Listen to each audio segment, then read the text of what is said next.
नमस्कार. विन्सिक वादरुसाची आणखी एक साहित्य कृती कोंकणी सरस्वतीच्या मोळ्यांत कवितेच्या रूपान. कवितेचे नाव आसा आवय बापूय भुरगीं एक कुटुंब.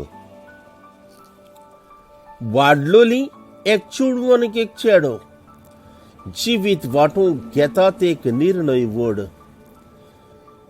जोडून लग्न संस्कार एक दीस सुरू जाता. जिवीत काजारी आशिर्वादाचे करून तोडजोड.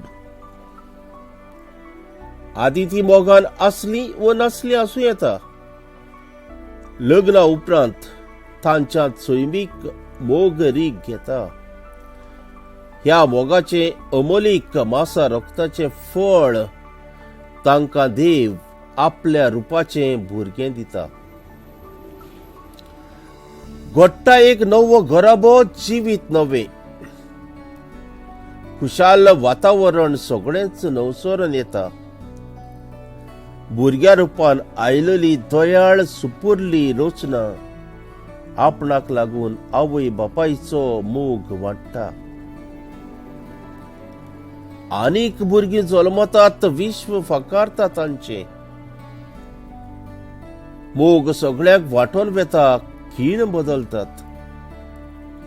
आवय बापाय कडेन आपणा खातीर मोग उरला.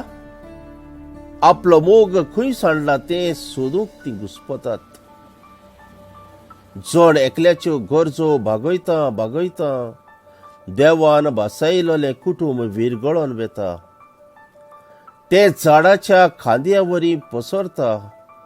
जोडेक स्वता खातीर निर्णय घेवंक लागता. आवय एके कडेन जाल्यार बापूय दुसरे कडेन. कामा निमतान ओमेळोंक स्वतंत्रताय. भुरगीं आपल्या नव्या आधुनीक संवसारांत हेट्टात सोदीत वेगळी आपणाक जाय ती दादूसकाय.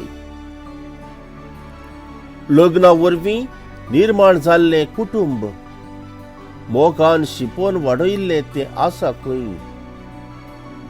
फकत नातीं उरल्यांत ना जावन संबंद. मोगाची आवय बापूय भुरगीं गेली खंय. फकत नातीं उरल्यांत ना जावन संबंद. मोगाची आवय बापूय भुरगीं गेली खंय. देव बरें करूं.